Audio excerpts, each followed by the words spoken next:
This has been a whirlwind of a couple days, and it's incredible. I had to say that it was leveled up compared to what we had last year, which is really, really good news. We're seeing the positive energy. What are your big highlights? I'm naturally optimistic, but I leave with more optimism than I came, actually. And the theme of accelerating action at scale, and these are sort of like, you have to theme conferences, don't you? And there's sort of you can be a bit jargony about it.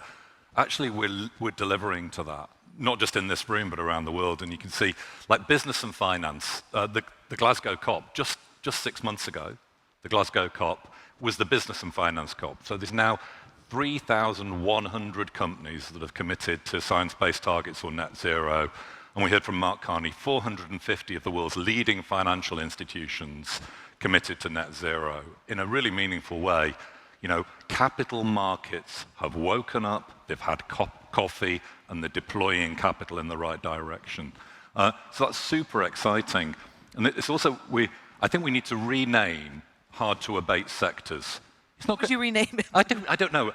Open to opportunity. Let's rename hard-to-abate sectors the great transition opportunity sectors, the about-to-be radically disrupted sectors. I don't know. Take your choice. It's got a better ring to it for sure. But you can think about it. I mean, if we look at it, we've heard from a company that can make steel, zero carbon steel from electrolysis. Yep. A company that can do chemicals that are climate positive. A company that can go to very low carbon cement to zero carbon cement. We've had deep discussions around sustainable aviation fuels. We've had the minister ready to lean in, collaborate with the private sector, with the airlines, with the technology developers. So we can see these are not hard to abate sectors. They're we're going to get this done. And would you say that now, I mean, you've been in this line of work, you've dedicated so much of your life to creating a better planet in different ways in your different capacities. Are you more optimistic now than you were, let's say, 2004, when no one was even thinking about climate change or really talking about it? It wasn't front page of the newspapers. I can hold two thoughts in my mind. Somebody else said that earlier in the conference, two ideas at the same time. So, I mean, the science is stark.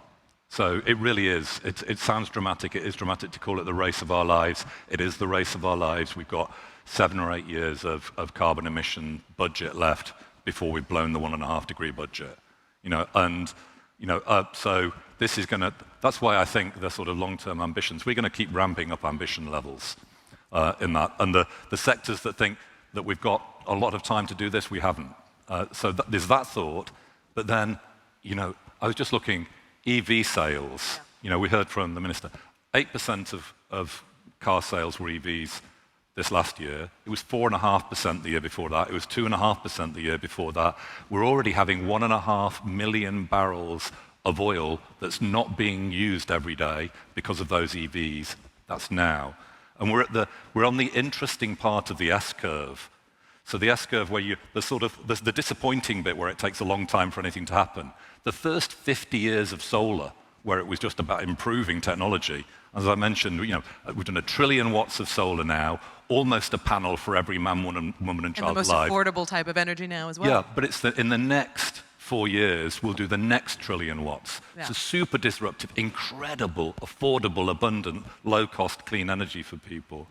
If we just on our lunch plates, we've had lamb without a sheep involved. We've had burgers without a cow involved.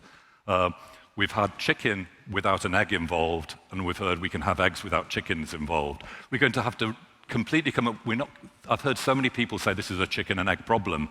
What are our grandchildren going to say? There's not going to be chicken and eggs to talk about. So it's not just peak oil. We've had peak beef and peak chicken. Is there something that you may have heard or learned about this time around at this conference that you didn't know before, or something that really stuck out in your mind?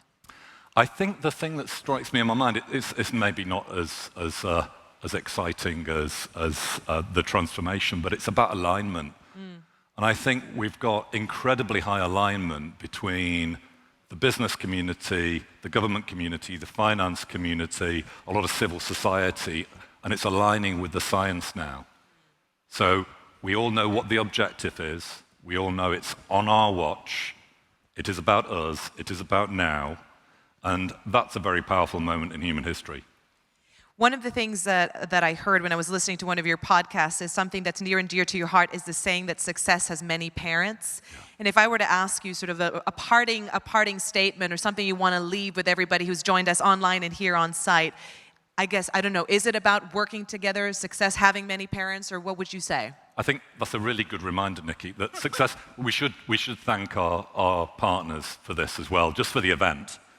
So I really would like to thank the many partners involved and the sponsors who've helped make this possible. Also like to thank the really hard-working team behind Ecosperity. Thank you for doing a fantastic job as well. Oh, no, thanks for having me on board. Yeah. Yes, so thank you. We have the slide up here. We're really, really grateful. It wouldn't have been possible without this entire village or this whole ecosystem. Dr. Steve Howard, I have to say, you're a legend. Thank you very, very much.